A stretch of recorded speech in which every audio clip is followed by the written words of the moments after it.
Hello guys, welcome back to another live episode with myself, Jerome Armstrong from 80 Minute Fitness, and Sophie, Miss Composition Consultant.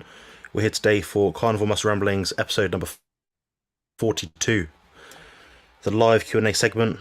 And today the title is Let's Get Shredded. This will be Operation Get Them Glutes with Jerome. So we're going to cover that topic today and all the contest preparations that we're going to be making towards his debut of 2023 in 16 weeks. How you guys doing? Doing well. So, Jonathan, I'm getting an echo from you, so I guess I can power through it. Anybody listening live in the audience, just let me know if you're hearing me or Jonathan echo at all.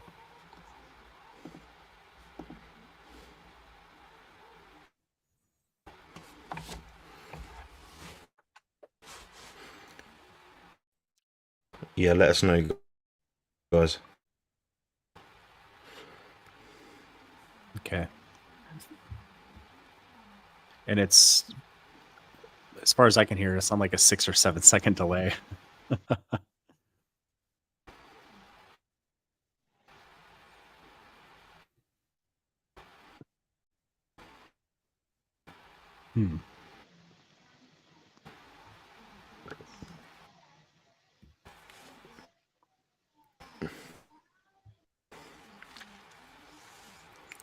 Yeah, Jonathan's frozen on my screen. Yeah, there's a delay on our system for some reason. Because the Wi-Fi's, I think it's the Wi-Fi.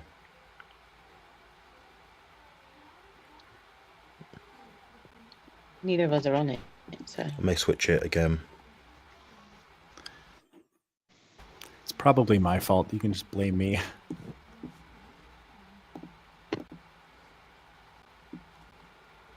I can hear my mouth's moving on my screen. Yeah, Jerome.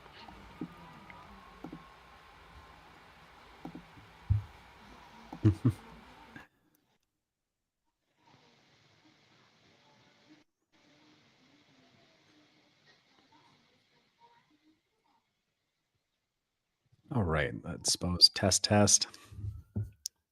Lambs, Rick, I see you guys' comments. Thanks for pointing out how things are from your end. How's it with me? Does it sync up okay? You guys sound fine to me now. Sophie's a bit blurry, but that's about it.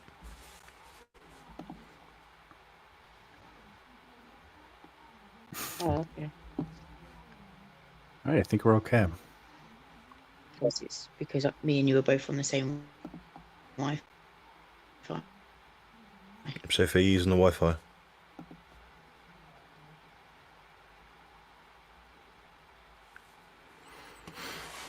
No, I've come off it. I'm not on it now. I haven't been on it the whole time.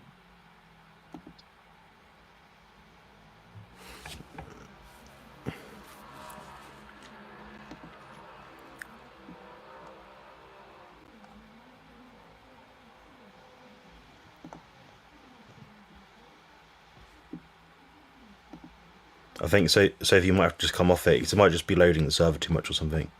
That's my only guess because I've been on 2 different Wi-Fi's now. I've tested all the knobs on my end. It's like this meeting's going to be for the friggin' boys. Yeah. Right, see you guys. See you in a bit.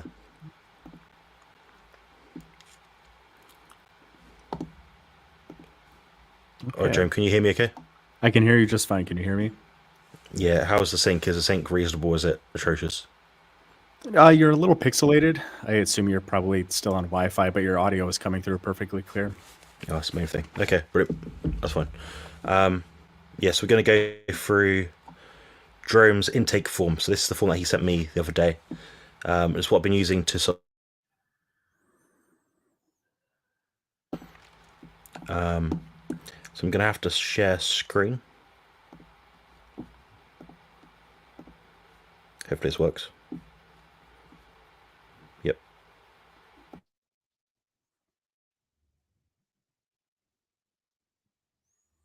So let me know that you can hear me. Your audio is coming in and out. I see Sophie in the chat.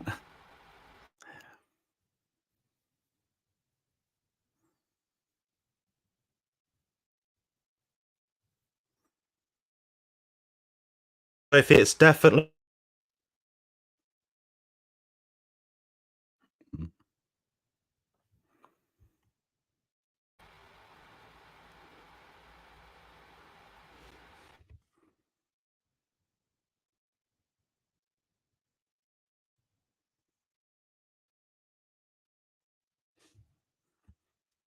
Well, Jonathan appears to be frozen. I want to apologize to everybody. This is unexpected. Normally, we don't have connection issues like this. There's really nothing that Jonathan or Sophie have done on there. And as far as I can tell, their Wi-Fi at their house can be a little inconsistent and can cut in and out a little bit. So, as to move things forward, if you guys will just be patient, give me a second. I can move up the intake form on my end, and I can kind of start talking you guys through everything. So, to give a little bit of context, there is a drug-free bodybuilding show that I want to do in November, and as much as I've been riding Jonathan's coattails, I thought it would be awesome to kind of have him coach me for a bodybuilding show, so that um, one, so that as it gets closer to the contest date, I could lean on him and get a little bit of peace of mind from having outside perspective, because you get stuck in your own head the closer you get to a contest. But two, I thought for anybody that's considered coaching with Jonathan, to have a really kind of open book perspective and see how coaching with him tends to work. And while there would be some broad applicability in anything that I do, it's unique enough to where you can kind of see how he operates, um, who he is as an individual, what his priorities are, kind of how he structures things, and see if you guys are a good fit. So I think this would be a really fantastic way to kind of advertise Jonathan's coaching, but do so in a way that um, is still very goal driven. And one thing that Jonathan and I have talked about behind the scenes is I tend to think that when a client goes to a coach, they should empty their cup.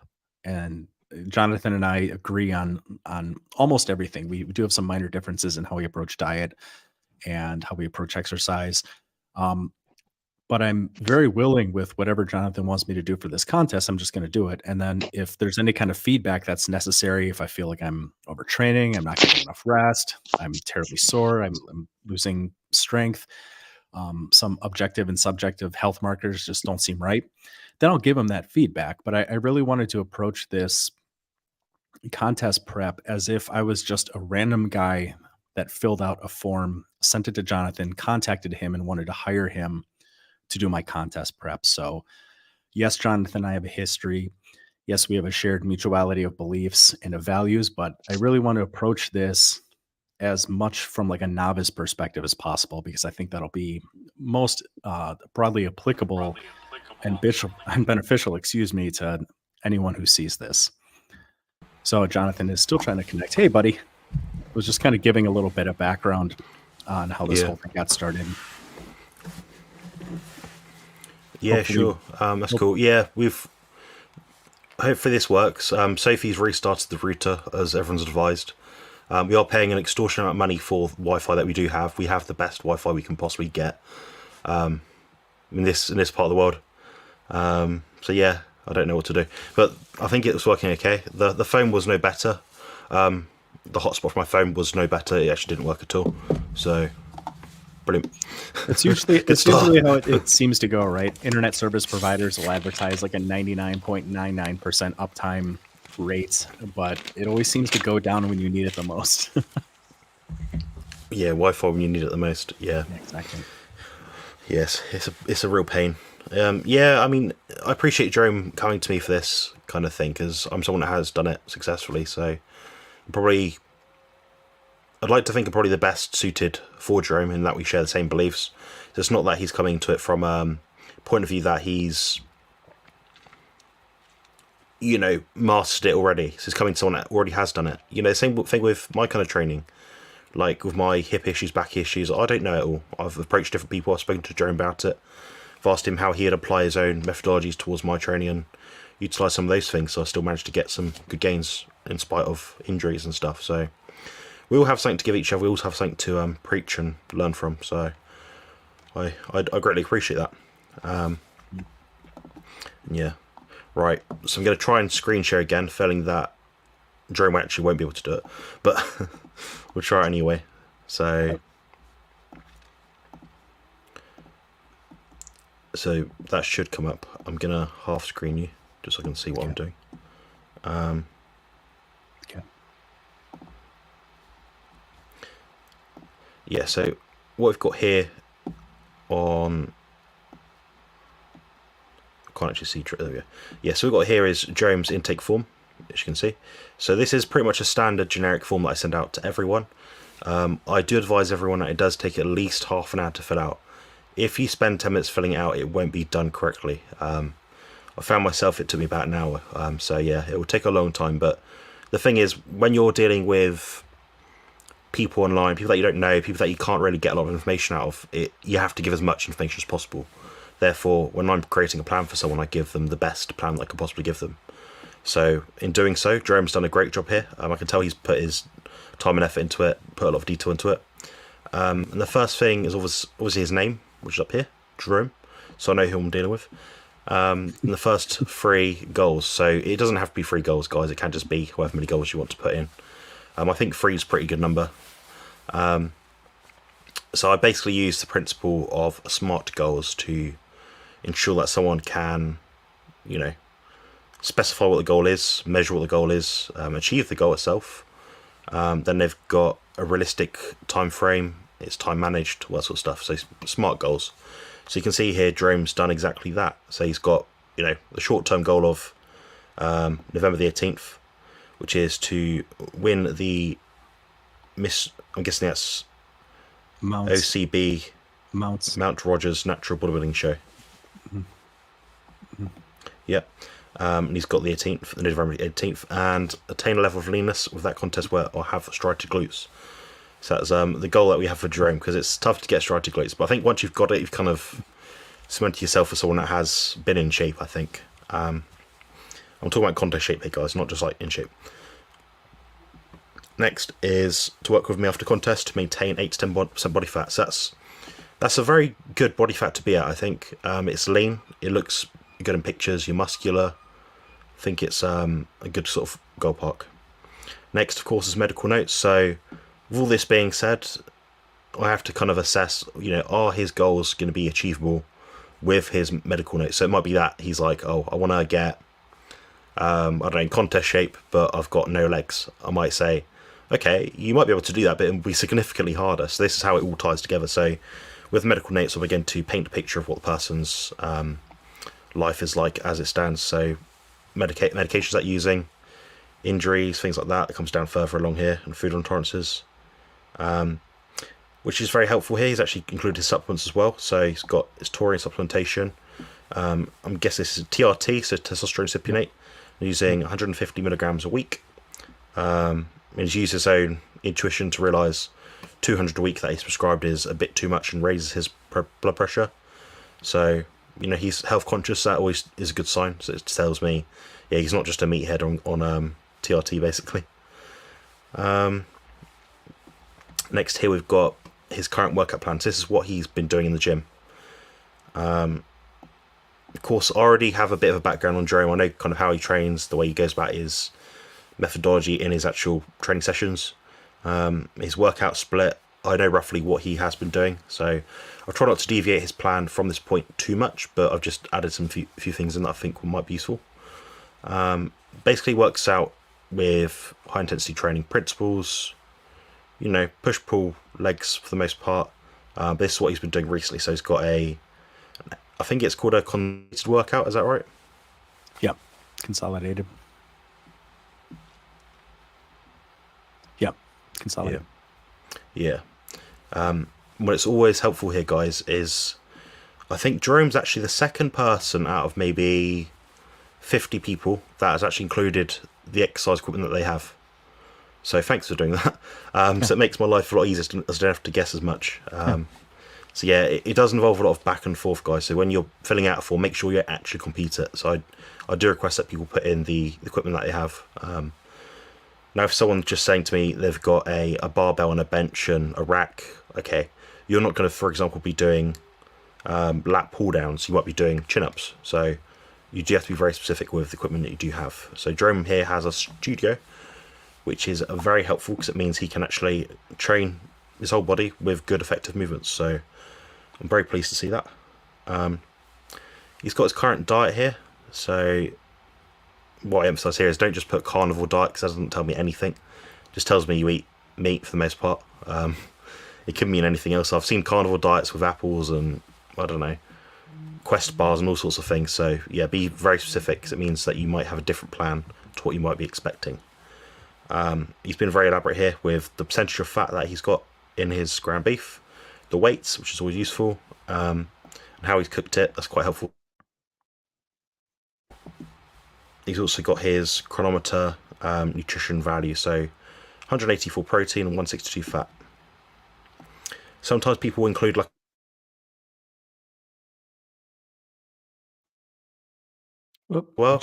gives me an idea of, again, paints in the picture. Jonathan, where they've been. You're good. You froze up for a second. Yeah, sorry if you're good. You froze up for a second. Okay, you're good now. Sure. Yeah, so I've got the background of Jerome's diet for the last, I'm guessing, few weeks and months, including details like having caffeine a lot in the diet. You know, it gives me an idea of his stress levels, his sleep. Like I said, everything paints a picture. I'm just the formulator. I'm the architect who's working from the tools I'm given. So the tools I'm given are, sorry, I've got a Jerome and I've got an intake form here. So that's what I have. So this is what I basically use to formulate the plan. And of course, you've put here your lifestyle, so moderately active. People always struggle to fill this one in, and I find it strange. So I find just putting in what you do in a day is really helpful. Or what you do in a given week is even better. I've had people before tell me that they do 2.5 hours of workouts a week and that they're slightly active. I'm sorry, per day, and they're slightly active. And I'm like, okay, what am I then? I'm an absolute sloth. So, yeah. And any extra notes and pictures as well.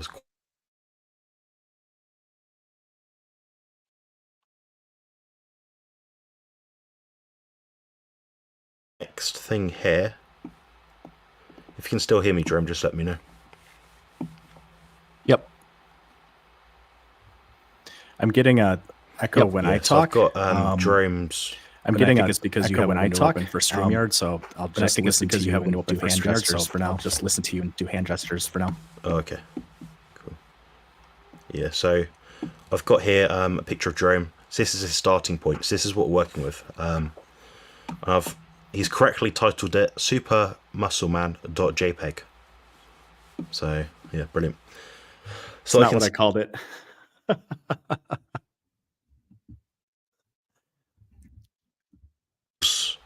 Pretty good biceps.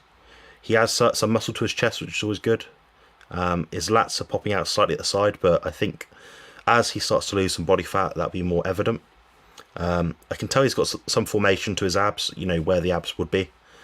Yeah, it's not a bad progress picture. I kind of see what's going on. He's got some good traps as well. So yeah, that's basically the starting point I've got. And now this is what you might say is version of the diet and training plan. I wanted to get this to him as quickly as possible, so I just did it the other morning in about an hour or so. So I looked at what I know about him, read it.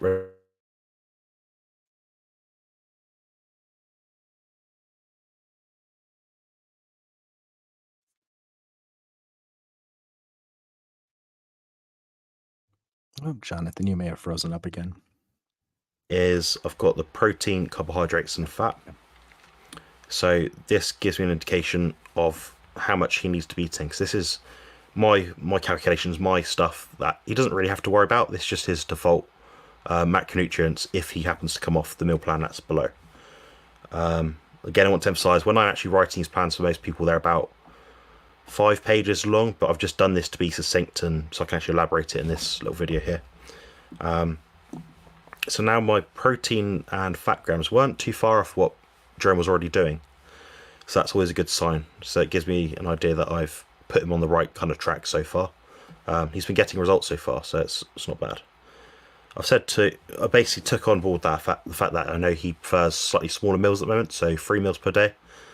And to keep it really, really simple, what we're dealing with here is, change that to 10, I think. think that's right. Yeah, 200 beef, 2 eggs, 20 grams cheddar, 10 grams of butter. So he's doing that 3 times per day, so there's very little to go wrong, really. So I just keep it really, really simple. I usually add in loads of notes. Depends who I'm dealing with, what the background is like. So Jerome, I know he could just look at the numbers, look at the grams and follow it. So there's not really a lot to explain. Next supplement stack. So this is the vitamin D, taurine and creatine that I'm recommending for Jerome. Basically, just to cover bases. The fact is Jerome is inside a lot because nature of his work. He can't really maximize his sunlight exposure because the nature of his work, working 60, 70, 80 hours a week. So for him, this is quite helpful. And especially as he gets leaner, he'll find that he needs vitamin D to help boost his immune system and for it to function optimally. These are just the doses that I've come up with him for his own sake for taurine. What I think is probably useful for him. We might up this to another 2.5 grams in the middle of the day at some point, but until we see a need to, probably won't bother. Creatine, 3 to 5 grams per day, just because his meat intake has reduced probably a bit from what you might be used to. Then again, I've just put notes on his equipment that he has available. Now this is his workout, so I've got a push, pull and legs split. Very basic. I tend to make workouts in a way that I'd perform them myself, that is the most logical. So the idea of like minimizing potential damage, reducing injury risk, maximizing the powerful movements, and building muscle overall. So this is pretty much how I do it, guys. Now it's always going to be different for everyone. Some people might, for example, someone who might have really overdeveloped chest but lacking shoulders, in which instance I might put the shoulder movements first in their workout. Preferential treatment, more energy to expend in that kind of area of the muscle groups. So it's all logical stuff. I can rationalize everything that I put in someone's plans, and I do for the most part. So what you'd usually see under this, guys, is in this section down here, I'd usually be like, I put this here for this reason, and it depends how much it changes from what they're originally doing anyway. If I completely overhauled everything Jerome was doing, I would have put page upon page of notes so I could rationalize what I'm saying, I've just put in here very briefly training notes. I usually attach a few videos that I've got on my YouTube channel just to make it helpful for people to understand, this is how I want you to perform this kind of method of failure, or this, that, and the other. Jerome already knows it, he's already seen it, he's already done it. So I've just got brief training notes, 1 set per exercise, all sets of concentric failure, all reps, weights, and time under load logged, 2 minutes time between sets, consistent cadence of 3 to 5 seconds concentric, 0 seconds isometric or lockout, and 3 to 5 seconds eccentric. So I've given a slightly broader range of, tempos here, I guess you might call it, but I think that works. I think if I was to say 5 seconds, he might be too hyper-focused on getting 5 seconds. So for him, he can use his intuition and decipher, okay, 3 seconds is enough, 5 seconds today, It's a ballpark figure, but ultimately he's tracking his time under load, so that's probably the bigger impactor of how much he's achieving in a given workout. And I've given him a framework for 60 to 90 seconds. He might, for some body parts, hit lower and some higher of that time under load, but it's up to him really what he finds useful. He is experienced in training, so I'm not going to try and force him into a corner and get him to do something so precise. I don't think that's helpful. But yeah, in a nutshell, that's pretty much it, I think. So I'm going to stop sharing now and answer anyone's or any of Jerome's questions. Yeah, and just to provide a little further context to some of that, I put my workout this morning that Jonathan wrote up for me on my YouTube channel, and I also put it in the Carnivore Crew Facebook group. And I'm going to be putting a lot more behind the scenes stuff in the Facebook group, weekly progress photos, kind of just how I'm feeling. I might do a video occasionally talking about like any struggles I'm having, but in general, one thing I really want to point out is how basic the diet is. And I like that. And I've talked about it before, how there's nothing really magical when you and I get ready for a contest. A lot of times we're keeping it in a lot of ways as simple as possible, and then we're making really, really slight adjustments. So I'm really looking forward to this whole process. And, if you did completely change up my workouts, I would do whatever you wrote for me in that plan. And to a certain extent, like you watched my training footage this morning, I'm actually glad you didn't give me like 5 sets of chest, 5 of shoulders, 5 of triceps, because after 2 to 3 sets for some of those muscle groups, I was fried. But yeah, I have ordered those supplements. I have D3 next to me right now. I'll be taking that with meals. I have taurine, so I ordered some creatine, and I'm gonna try and stick as closely to the plan as possible. Jonathan and I have also recently discussed how there's very, very few like 100% carnivores out there. You can almost list them on one hand. So for the entire contest prep, I'm not going to have any coffee. I'm not going to have any diet soda. I'm not going to have any sugar-free Jell-O or sugar-free popsicles like I would have in the past to try and curb a sweet tooth, getting ready for a contest. I want to adhere to this plan as strictly as possible, because the closer I can stick to the plan, the easier it's going to be to make adjustments when we necessarily need to make adjustments. Because if I have all these other variables floating around, then Jonathan and I, in discussing some of these, he's going to be like, well, he's going to take a guess, and an educated guess, but he's not going to know what the hell to adjust if some days I'm having 100 grams of protein, the next day I'm having 300 and trying to average it out. And some days it's really fatty, and some days I have my fat all in one meal and my protein all in another meal. Simple is good.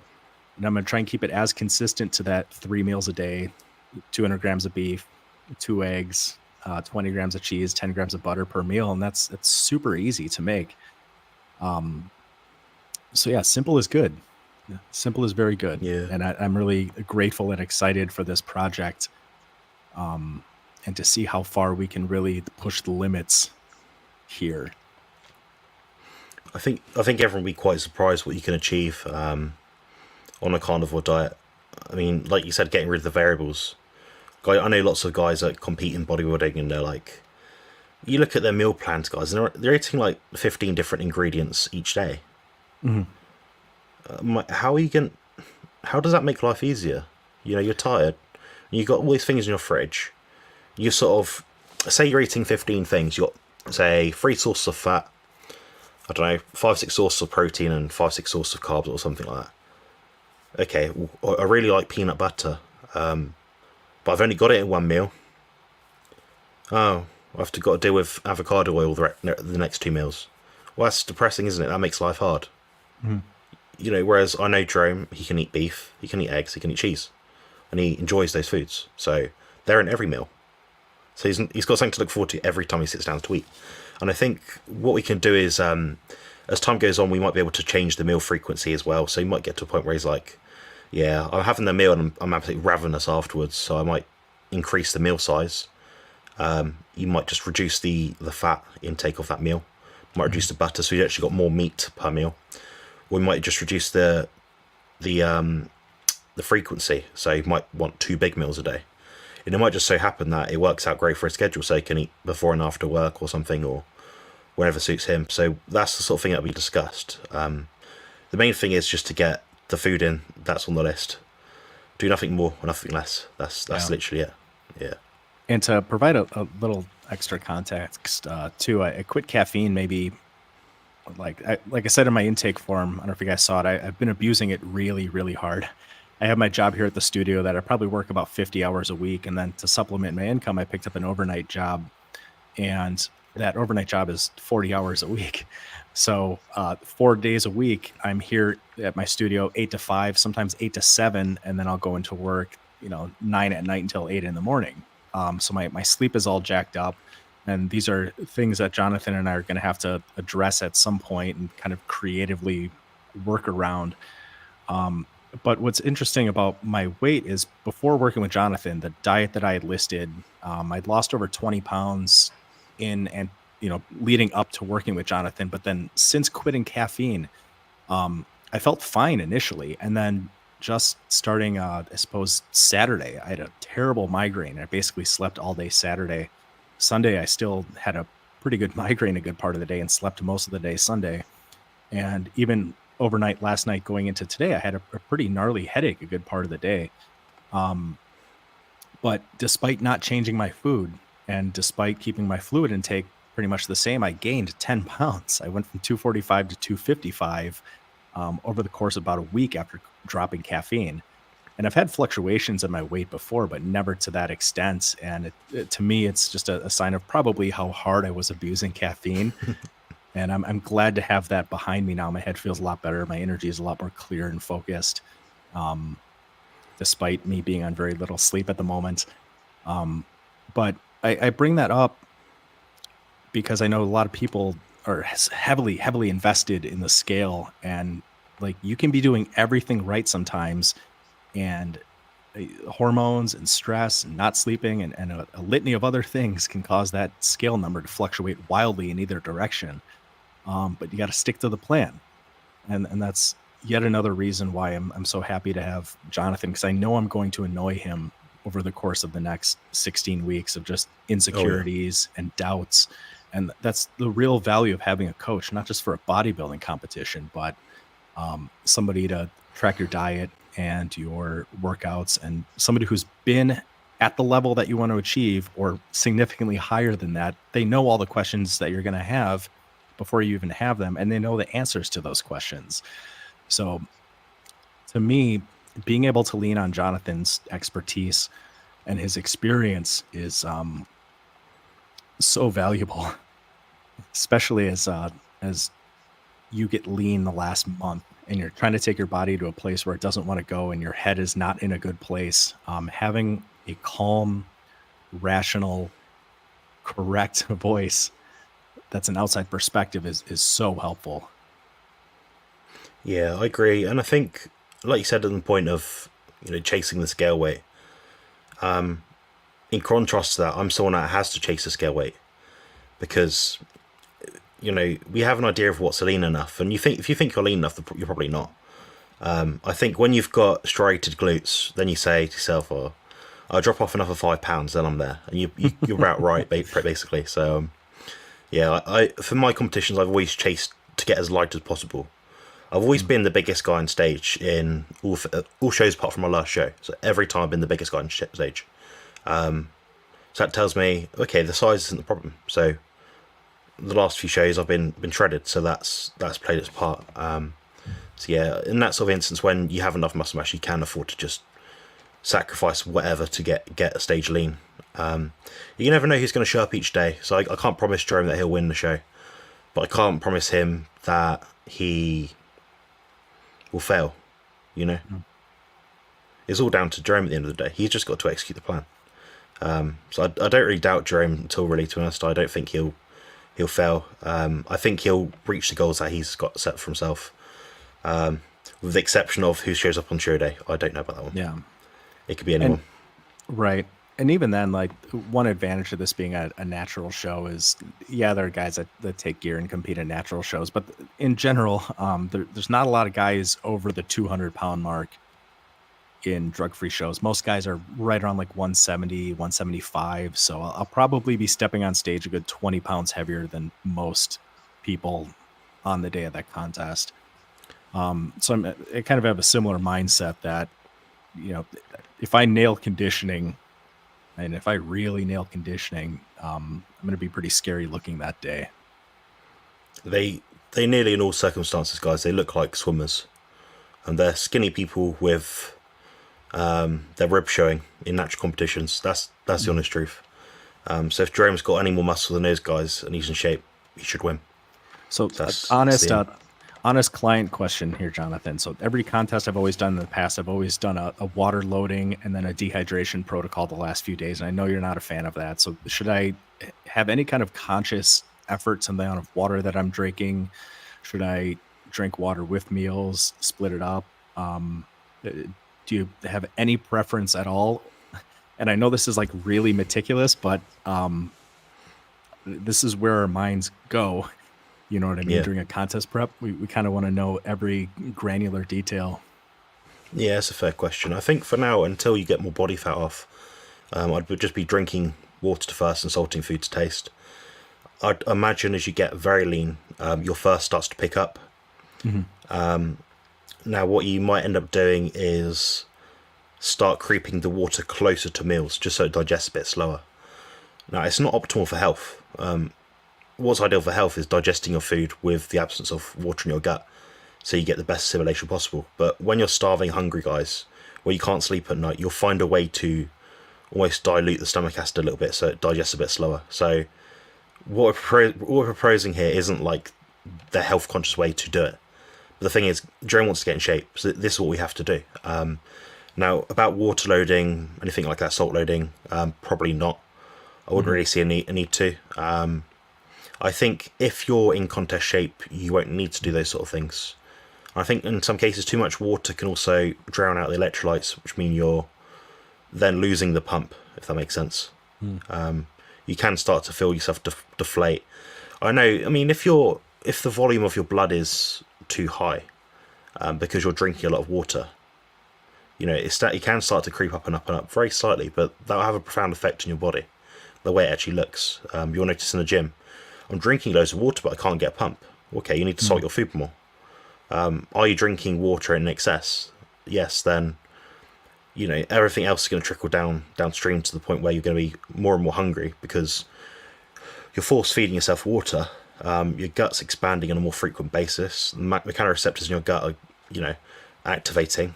You're getting that full response, but then the moment there's not water in your gut when you wake up in the morning, you're ravenous because you've not met that threshold. So my point is just to drink water as you need it, but no more.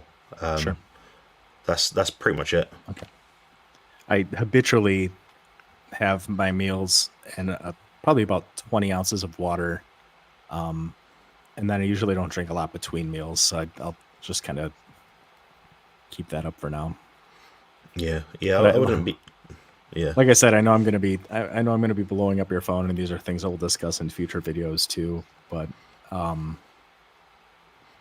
yeah, I'm like, it's, having competed a number of times before, what you're doing 16, 20 weeks out is every bit as important as what you're doing, 2, 3, 4, 5 weeks away from the show. So I really woke up this morning feeling like I hit that gestalt and have to be firing on all cylinders. There's not a moment to waste here. Yeah, I think so. You get that drive. I mean, as soon as you have a date in your head, you do anything to reach that goal. Most people would anyway. So, yeah, I'm not too stressed out about it. Okay, well, that's good. That's a good freaking sign. out already. Even my training this morning, I felt like I pushed pretty hard, but I'm like, I don't even know if I pushed hard enough. So, and that'll get better, and that'll get more focused the more I get used to some of those movements that I haven't done in a while. But yeah, I'm feeling it at the moment, but it's a really positive pressure, and I'm really enjoying it. 3 days in or so. Yeah. Jerome, what do you think? Should we get to the live Q&A, or should we get to the critique videos? Ooh, I know you had an individual that wanted us to critique a video. We should probably do that first because that was the more outstanding request. And then time permitting, Yes. we should definitely do some questions. Yeah. Right, so here you should see the Carnival crew group. There's Jerome, look. There he is. So let me know if you can see, speaking of.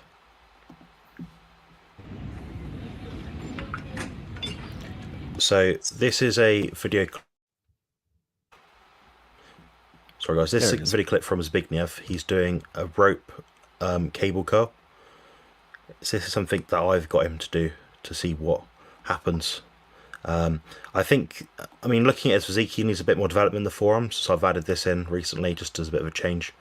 It should improve his grip. I know he's been working on some dead hangs quite a bit, so yeah, anyway, we'll have a look and see what he's done.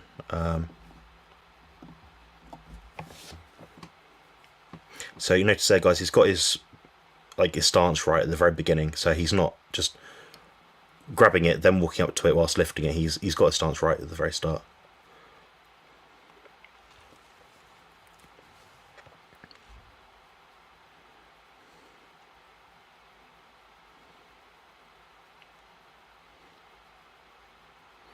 amazed at his intensity after like 2 reps.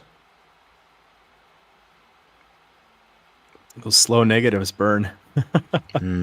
This is a tough one in forearms because your grip's really tested here. I noticed he's got his elbow slightly forward in it, if you can see that when he's lifting it.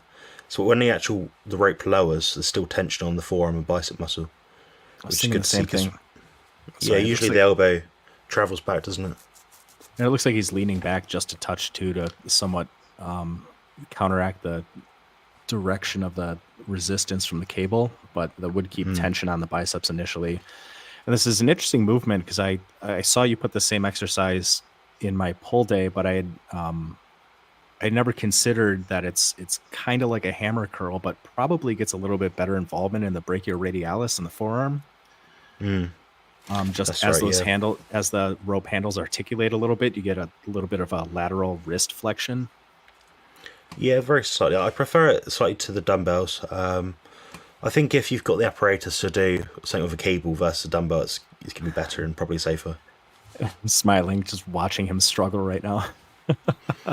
All of his reps are like this. Everything he sends me is like this. Oh, and he went for another one too. Okay, I thought with that last one, holding it in that with his forearms basically parallel with the ground, I thought that was going to be it. But seeing him go for a few more just brings me a lot of joy. It looks like his forearms have tied in the neutral plane.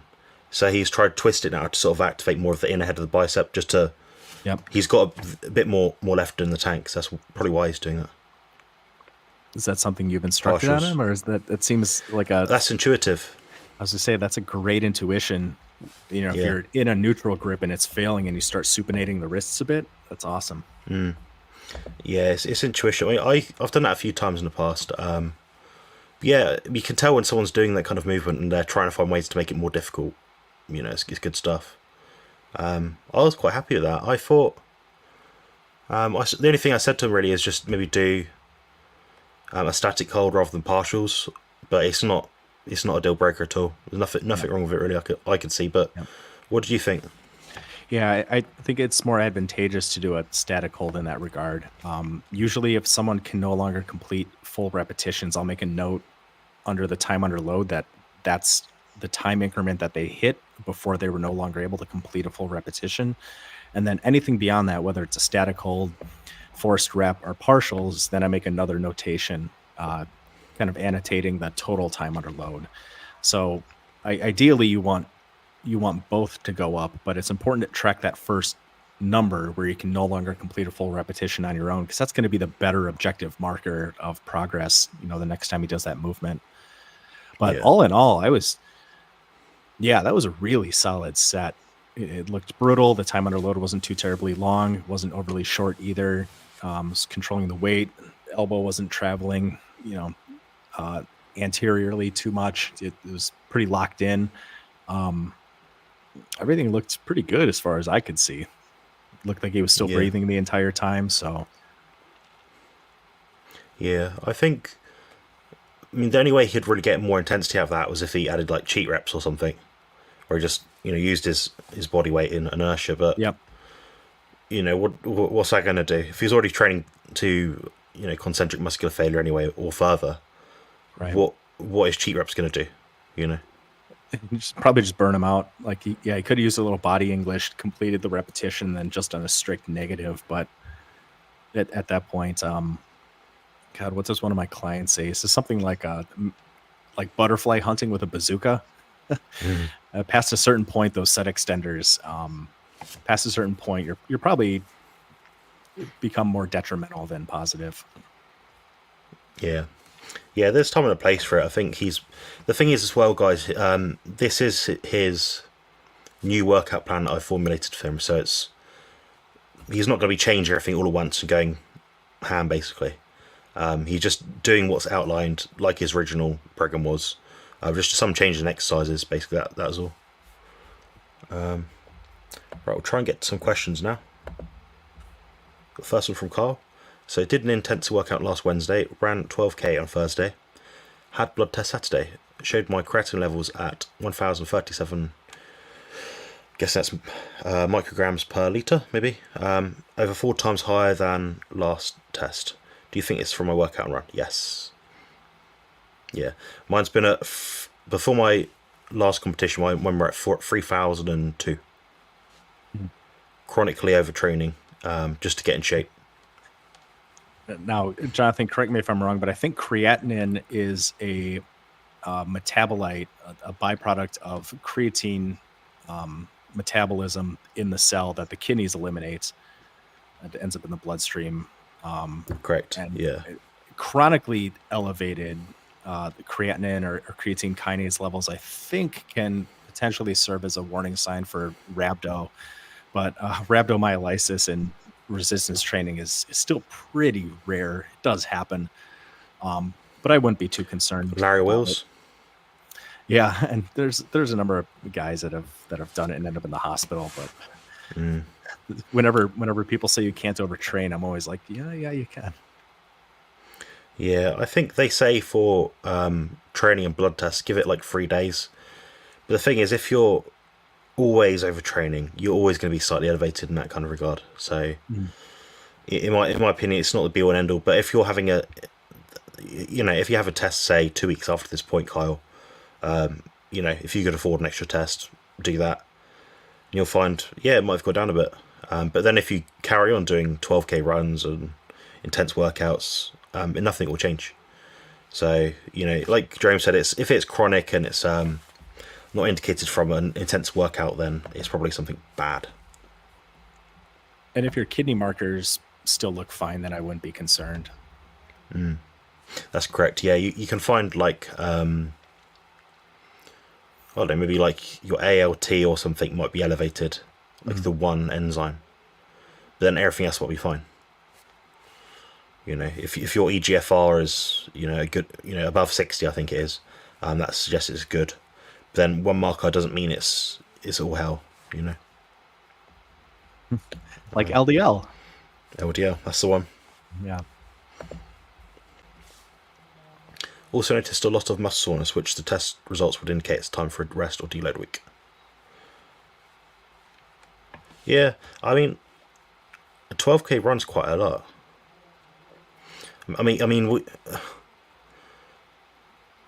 People think like, what we do in the gym is very intense, lots of burnout of muscle fibers and byproducts. Yeah, of course. But if you're running for 12K, that's going to do much more muscle damage than what we do in the gym.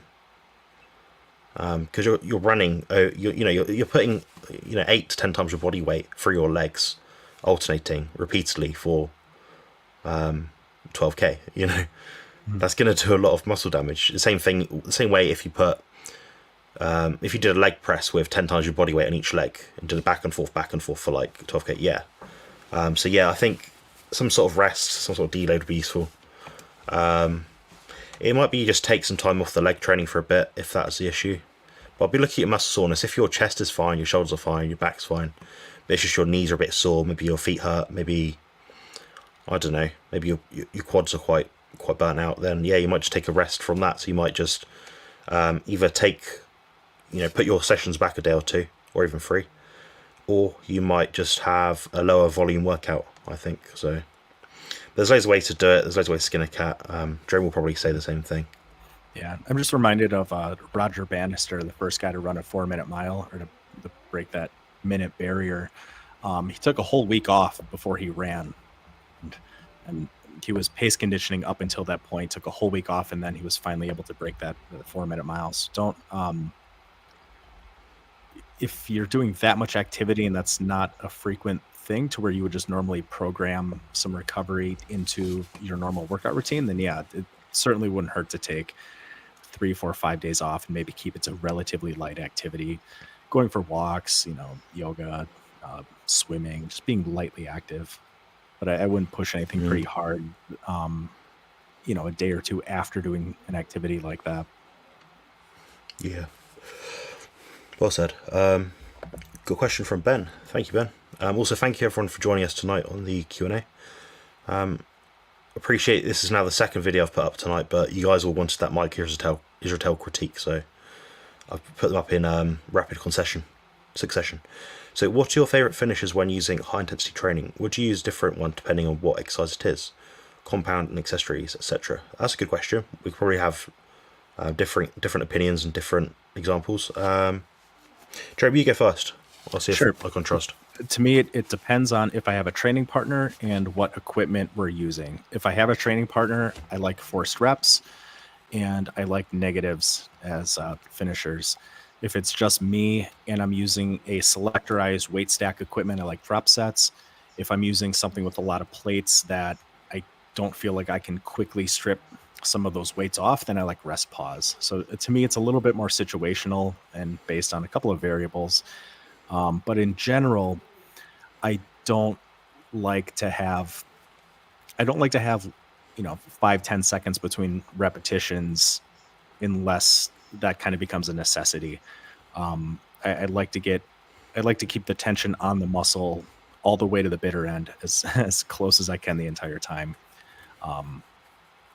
But if I had my pick, when my dad's my training partner, forced reps, and we push those forced reps hard till there's nothing left in the tank, and the training partner is basically doing 95% of the lifting, and you can barely move your arms or whatever. That'd be my favorite. Yeah, well said. I think for me, I don't ever have a training partner ever. I train in 2 different gyms, so you don't really get to know anyone on that sort of level. I train at slightly different times sometimes as well. I quite like to train alone. It's quite a meditative practice for me. If I train at my brother's in his home gym, we might do some force reps like the leg extension. Might even do a cable curl or something like that. Something which I can do and do a force rep with. But then again, I'm not going to be doing force reps for maybe like a leg press or a back movement. It's not going to be safe for me. So in that kind of instance, it is situational, like Jerome said. So I might be using rest pause. I think for me, I quite like rest pause just because it's something I can do with anything pretty much. I think if you're going to be using rest pause, like Jerome said, well, I know he would say, you're going to struggle to find a way to track your rest periods. So if it's going to be 5 seconds break or 10 seconds break between each one, make sure you've got a stopwatch below you to actually time that, so you can say, 45 seconds have gone down now. Okay, I'm going to start again at 55. Okay, go. So just make sure you've got an accurate way of measuring that. Then from there, you might just say, total time to tension or time to load, 135 seconds. But you've done 3 drop sets, so 3 times 5 seconds, say 15 seconds of that is rest. Mm. So there is a way to do it, but it just makes training very complicated for some people. I'm trying to think what other ones there are. There's lots of them, but I don't use that many anymore. No, like supersets used to be considered kind of a training intensifier. I guess they kind of are. I don't like giant sets, if you're doing like 3 or 4 bicep or back movements in a row. Stuff like that. I don't know, maybe, but at the same time, if you're keeping your rest between those exercises minimal, like in a giant set, you're really, I don't understand the difference between that and like one, like 5 or 6 minute sets. They're kind of a horse apiece to me in that regard. So I tend to keep it pretty simple: force reps, negatives, drop sets, rest pause. And, odds are if you can hit concentric failure on your own, you probably don't even need those. Yeah. Touching that point, pre-exhaust. Oh, yeah. Might be a good one. Yeah, like a pre-exhaust, for me, a pre-exhaust is useful sometimes for shoulders, chest, or back. An example of back, I might do like a reverse fly movement. Not because I think it's like a major muscle building movement, but it allows me to feel my mid-back. So I've got great big lats, but not that big in terms of the mid-back. So that will allow me to isolate that muscle group a bit better, at least feel it. You get that sort of burn in your mid-back, so I can kind of feel it that way. But after that, I've done the isolation for the mid-back with the reverse flies, dumbbells or machines, cables, whatever. From there, I'll then move to a mid-back row, so like a chest-supported row, which I find quite good, quite safe. Then my lats are a strong point, so I might just do, underhand lat pull-down or something after that. But it varies depending on what equipment's available. Sometimes I just go to the gym and have fun. But I say it to people, as much as I have a best way and best method with everyone, sometimes you just have to enjoy training. I think sometimes you can overthink it a little bit and get too hyped up on doing the perfect angle, perfect movement. Whereas if you could just train really hard, hit concentric failure like Jerome says, then you've pretty much done the job, I think. Oh yeah. Got Alicia today in the chat, that's nice. Lamb, Susie, Rick, Ben of course, Kyle. I'm not very good at this question thing, am I? Where's one? Oh, you're doing perfect. Lamb said, I like the training video Jerome posted. I'd say, are you planning of making this a daily one? Sure. So Jonathan didn't specify a frequency with the push-pull legs split that he gave me, but it was my intention to do it Monday, Wednesday, Friday, and then keep that split up as long as I can. And I don't plan on changing anything outside of the plan without first talking to Jonathan. So even if I felt like it was too frequent or too much volume or whatever, and I don't think it is, if I started to feel that way, I would talk to Jonathan before I implemented a change to that routine. And I'd probably just be sending him a message, hey, it's Friday, I'm roached, can I do my workout tomorrow? Or should I do it today? And I'm really I know what I have in terms of my beliefs, but like I said at the onset of this video, I really want to empty my cup and approach this as close to what Jonathan would recommend to me instead of my own beliefs. And then I just want to give him my subjective experience going through this journey. So because I have my own studio, I plan on recording every single workout for this entire contest prep. And some of those workouts are going to go on my YouTube channel, but every single one of them that I record is going to go into the Carnivore Crew Facebook group. I want to try and plug that group as much as I can and give some more behind the scenes kind of stuff in that group. Yeah, I think it's an underutilized tool, guys. If you, I know Lambs doesn't use Facebook, but if you have Facebook and you're not a member of it and you've not bought membership and you want this kind of close guidance, help, like soft coaching as Jerome would call it, it's the best place to get it. You won't find better value for money anywhere online. One of my copycats in the community, who Jerome might have worked out who it is, I'll say they charge for, I think, I won't actually say how much, they charge at least 3 times more than I do for the same thing, and all you get is a coaching call. That's it. There's no back and forth. There's no group. There's no forum sort of thing. There's no messenger. You don't get much for your money, guys. So yeah, I do advise people to join it. And it's helpful for us as well as people that are trainers, coaches, people that help people out. It's always good to have people with different opinions, different experiences. Like Jerome was saying to me the other day, he is I think working with a lady with lots of joint issues, injuries, pain, just issues in general. So Jerome has to try and figure out a workout for her. If someone like that joined our group, we're even better. It means we've got kind of a puzzle to sort of sort out and fix. Right, we've got a question apparently. Can you address Mo and Braun's question above solved? Yep. Yeah, I'm big on the cues, guys. Sometimes I can't actually see the question, so just I look for a question mark and I can't see it. Is it beneficial to eat more often, 3 meals a day, for example, than OMAD for losing fat? That's a good question. I don't think so. Yeah, I don't think so. Whatever fits your lifestyle and your preferences. Jonathan, I believe, some days eats upwards of 4 times a day. I sometimes will eat once a day. Sometimes I'll eat 3 or 4 times a day. As long as the total food amount's the same, I think any difference is probably negligible. Yeah, that's a fair point. I think for losing fat, there's no difference really. It comes down to what you can do, what lets you achieve the most in the gym, what lets you stay sane. If for me, for example, if I happen to need to eat, all my protein in one hit, I feel like I haven't eaten anything. Well, yeah, I could eat 1 meal a day, assuming I felt well, trained well, fine, no issue. I don't think there's any benefit really to doing more or less. What's interesting as well, actually, I watched a video with Bart K, maybe it was actually today. Bart K did say, yes, people should eat 1 meal per day, The vast majority, he says, the vast majority of people, which I think is true. The vast majority of people are eating 1 to 2 meals per day because they're not large people. Oftentimes they need to lose weight. They need to get away from this fixation with food. They need to sort out their hunger signals, all that sort of thing. But he said, yeah, well, depending on your goals and what you're trying to achieve, you might end up eating more than that. So, Yep. you know, what I'm doing isn't too contradictory to sort of do 4 meals per day sometimes. Well, and I would, when you're like Jonathan and you have to eat a pretty significant amount of protein, especially if you're trying to build muscle. I think fat loss is one thing, but if you're trying to optimize the amount of muscle that you can build, I would probably lean towards 3 or 4 feedings a day. I don't think you're going to get much more muscle protein synthesis beyond that. But if you just look at leucine's ability to stimulate mTOR, it's not constantly elevated, for 12, 16, 18 hours if you have one big protein meal. At least I don't believe.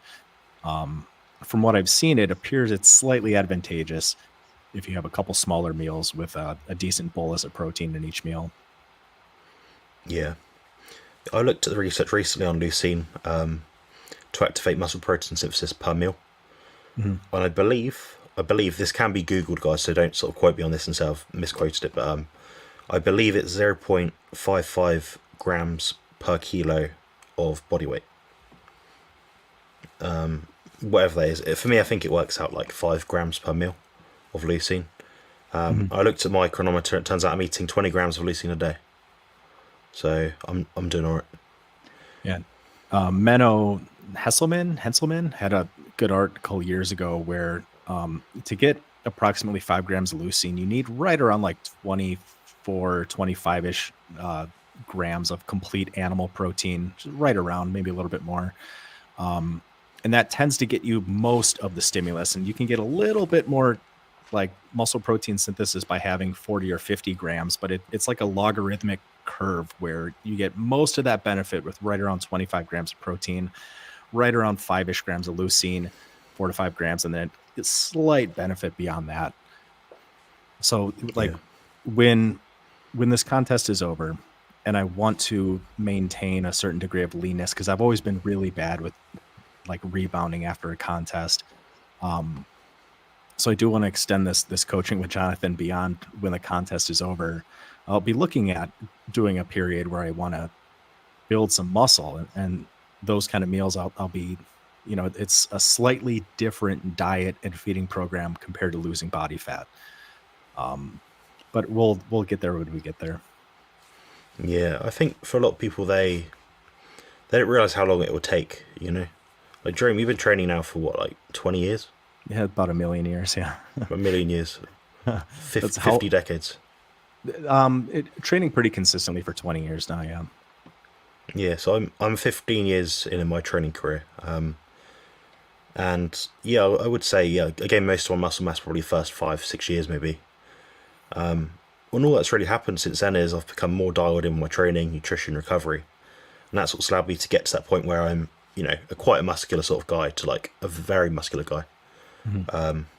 But people don't get that point because there is the information out there, guys, but the thing is they don't apply it the right way. They don't know what they're doing, Like when we're saying to people, okay, show me a set and we'll train to failure.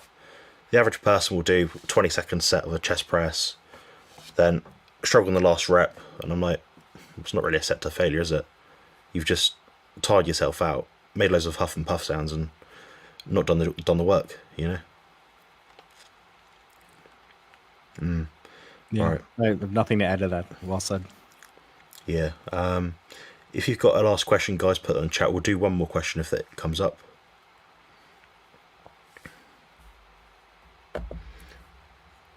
The Mike Mensa style, what do you reckon? Mike was good with a lot of things. He did recommend full range of movement. If you see the video of him training Marcus Reinhardt, he has Marcus on a pec deck and his arm goes way the hell back. And I'm thinking like, okay, a little pre-stretch before concentric, I understand, but past a certain point, you're compromising, the muscles, the ability to safely contract against resistance and potentially the joint health as well. Mike was right about a lot of things. But the guy also smoked like a chimney and drank a lot. So diet was the biggest thing Mike needed to get dialed in. Yeah, I wonder if any of his, probably for lack of a better way of saying it right now, because I'm tired, like a cognitive defects would be altered with a carnivorous or ketogenic diet. Yeah, I've often thought the same thing, that Mike had a history of struggling with depression. He was institutionalized a couple of times. Those facts about him aren't often mentioned because a lot of people view Mike as kind of a heroic figure. But I think it's important to paint a complete picture of who the man was. Um, he became quite inculcated into a couple conspiracy theories on a very deep level, and those ultimately what led to his institutionalization. So yeah, I would like to imagine that following a proper human diet, perhaps he would have been a bit more calm, a bit more rational, and considering the issues he and his brother had with health, probably would have given up alcohol and smoking, 2 packs a day. Yeah, I think it would definitely would have helped. Because Ray had kidney condition. He was on dialysis and he was missing kidney appointments, and Mike was smoking around Ray. Yeah, sounds about right. Yeah, my late granddad was, or my father's side was like that, but I think he got to a point where he was kind of incurable. He wanted to just live and enjoy life as it was. So, you can respect people's decisions, I guess. People want to go out their own way, but not for me. I want to persist as long as possible, like a cockroach. So, Rick asks, are you aware of any other carnivores who use the toilet more than once a day? People tell me that once going carnivore, they can go days without dropping anchor.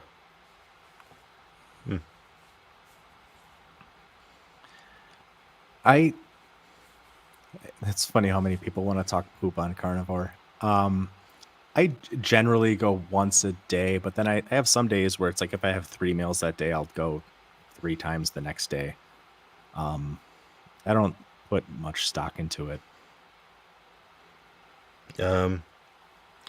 Yeah, for me, I think once a day, if I'm healthy. If I'm not eating a lot, it might be 5 out of 7 days per week, something like that. But it depends what I'm eating, guys. If I'm eating like voluminous food, then yeah, I'm going to go more often. I find some things tend to make me go more often than the others. Rendered fat definitely does. Most people I speak to go once a day. So, yeah, I don't know what to add to that really. I mean, if you've got leaky gut or you have lots of dietary infringements, you're using lots of medications, that number can change a lot. It could be from 3 times a week to maybe 15 times per week. So,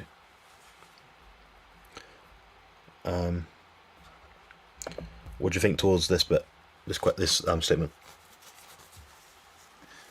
If you want to gain muscle, you want to go higher in protein and train. If you want more fat, you might consider adding more dairy to your diet. Protein to a certain point. I used to kind of lean in that direction, and the more I've listened to Jonathan talk and to see how he structures his diet, and I'm certainly not like a high protein guy, but there are days when I know that I'm casually having quite a bit more protein than Jonathan. And past a certain point, it's going to be gluconeogenic. So I think there's so many subjective markers with how you feel, workout performance, those sorts of things.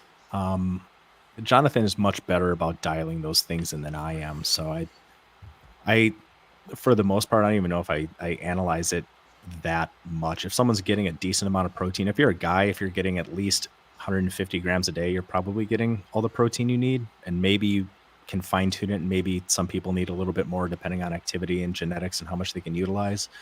But in general, I tend to keep protein around the same amounts and just use fat like a lever to kind of meet my energy needs.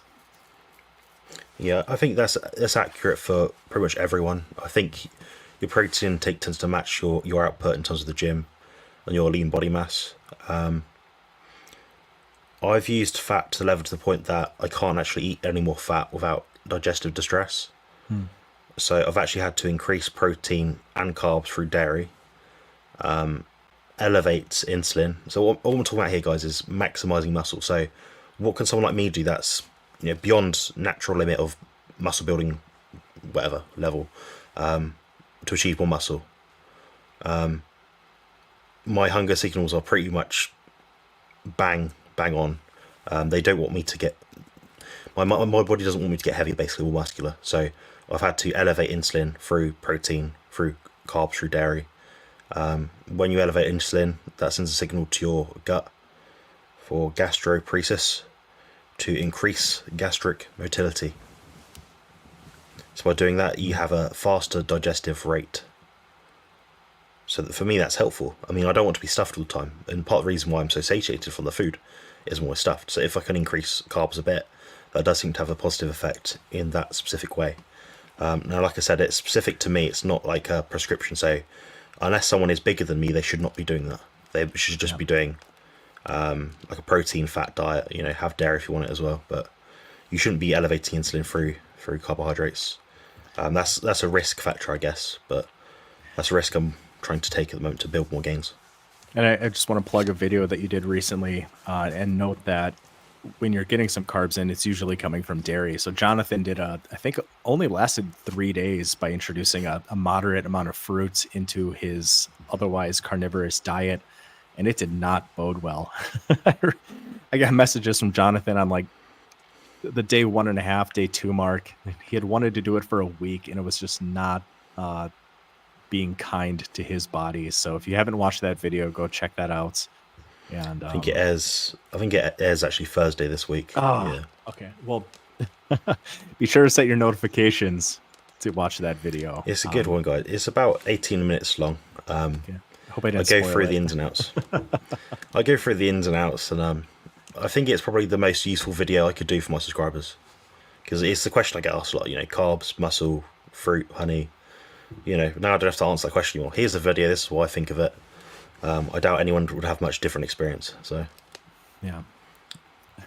But I was careful to say, it's my own anecdote and this sort of thing, because people say, well, I did it and I feel great. I'm like, yeah, but you're also addicted to sugar, so it's a bit different in that case, because you would put your body for anything to go through eating more and more fruit.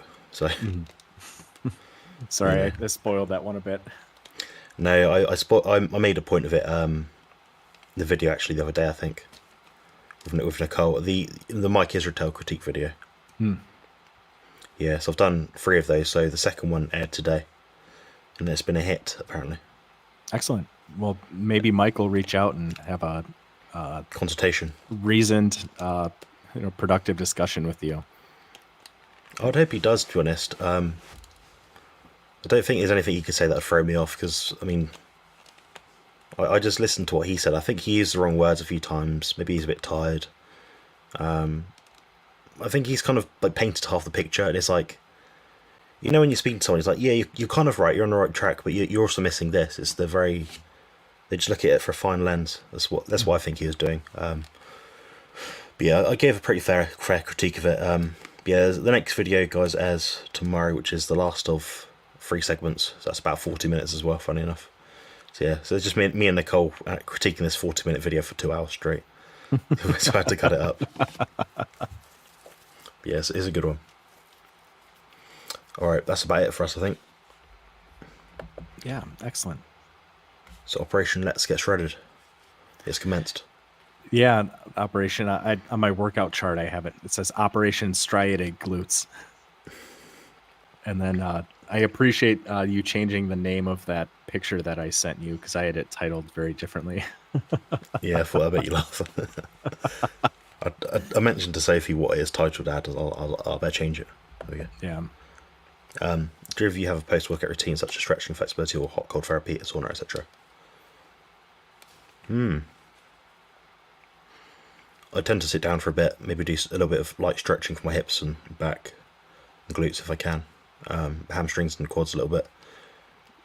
Not heavily. It's not like a must, but if I've got a bit of time to do it, I'll do it. I try to get my heart rate down to a baseline level as quickly as possible, so relax. I'm not listening to like drum and bass after a gym session by any means.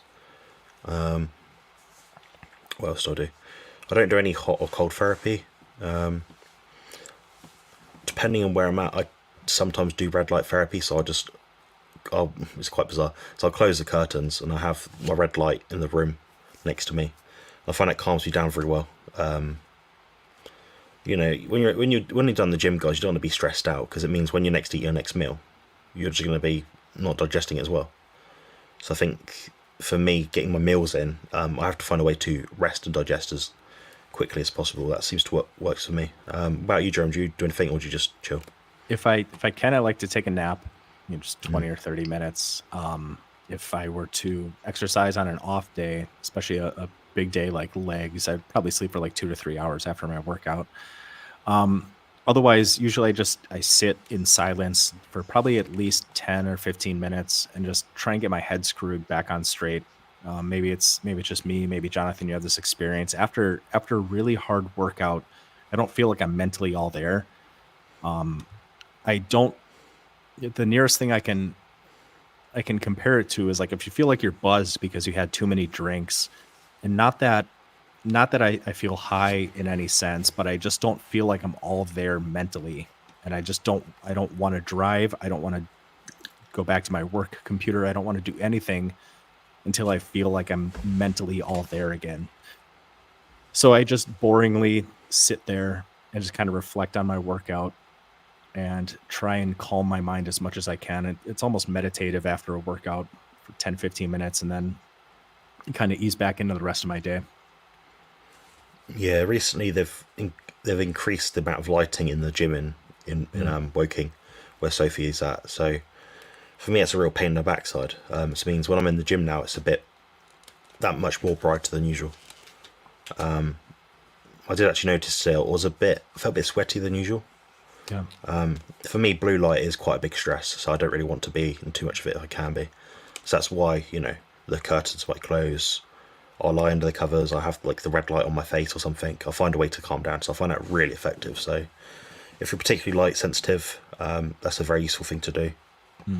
But yeah, I think some people have cold showers and hot showers. Personally, I wouldn't have a cold shower. I think that's old science. What does cold do to your body? Makes parts of you shrink. It does make parts of you shrink. Yeah, that's true. I apologize. I haven't slept in over 24 hours. Yeah, yeah, you're right. It shrinks because of the cortisol, I guess. That just releases a catechol response. Adrenal hormones go up, which means that you're more stressed, basically. So if you're trying to recover optimally, you will never do that if you're stressed. So, we see it nowadays, guys. If you go to any like bodybuilding supplements top 10 video, what they do. It's always a pre-workout with like 400-500 milligrams of caffeine. Post-workout with all the herbs, the relaxing rhodiola, all these things to counteract all the abuse they put themselves through with the caffeine supplement. At night time, they need even more relaxing herbs and amino acids and things. Mm-hmm. So it kind of tells me, yeah, they're abusing their body. And I think cold therapy, I'm not a fan. I think it's useful in the morning if you're trying to get up and going. I think before bed, if you're having a cooler bath or shower, that's quite useful. If it will lower your core temperature. Yeah, I think. There was a while I was taking probably hour and a half long cold baths before bed because it would tire me. This is when, and I know my sleep sucks now, but there was a long time, and Jonathan knows, where I was really struggling to sleep. And I was in a tough spot, like mentally and emotionally. And the only way I could get a decent night's sleep is if I basically took a cold bath to the point where I was shivering and I deeply felt like I had to get out of the bath. And then I would pretty much go straight to bed. And then I could get a decent night's sleep, but it's not necessarily fun. Yeah. Yeah, I like a cold fan myself. That chills me out. I've got a fan just right here, guys, and that's where I go to sleep about 2 feet in front of me, pretty much, so it's quite handy. Yeah, cheers to the questions, Ben. And Declan sounds a bit like me. I mean, I don't have a warm shower just because I can't really move after the gym, so I tend to just lie down. So I wait until my body's relaxed a bit, then I can pick up my mobility a bit and have a shower later in the day. But yeah, I mean, a warm shower after the gym, nothing wrong with that. That's pretty much it, guys. Okay, thanks for joining us tonight. Awesome. Stay tuned for more excellent content. Remember, guys, the Carnivore Crew Facebook group, £15 per month, probably the best £15 you'll ever spend by a mile. Check out the ebook Exercise Specifics 101. That's both those links are available on my website or below the actual video itself here. I think they should be. What else? Follow Jerome at Jerome Armstrong, which is his YouTube channel. He has 18-minute fitness. Sorry, 18minute.fitness. Oh God, what is it? Your website? That's right. That's my business page, but Yeah. pretty much everything goes on my personal channel, and then the stuff that's the more presentation type stuff goes on my business YouTube channel or business Facebook page. One thing I want to say about the Carnivore Crew Facebook group is that's open-ended. There's no 3 or 4 6-month commitment. It's 15 British pounds a month, and if you feel like you're not getting the value, you can leave at any time. But having access to me and Jonathan, Sophie, and between the 3 of us, we're pretty much always on there around the clock to answer questions. And with the behind the scenes insight that I'll be kind of outlining more of my personal struggles with this contest prep. I mean, you guys are going to get a real view of all the good and all the bad and all the ups and downs that go into a prep. Because it's, we see the muscular physiques on stage and we think like these guys are the pictures of health, but it's not all sunshine and rainbows. So I'm excited to bring that to you guys and show people, how much the body really can transform with just a basic, sound, reasoned plan. So I'm tremendously excited for this project. And as much as Jonathan and I will be talking about it, on these Carnivore Muscle Ramblings and answering questions, there's going to be a lot more going on in the Facebook group. Yeah. Thanks very much for that. All right, guys, we're going to head off. Apologies for the signal issues at the start. We'll try and have that sorted for next time by doing exactly the same thing again.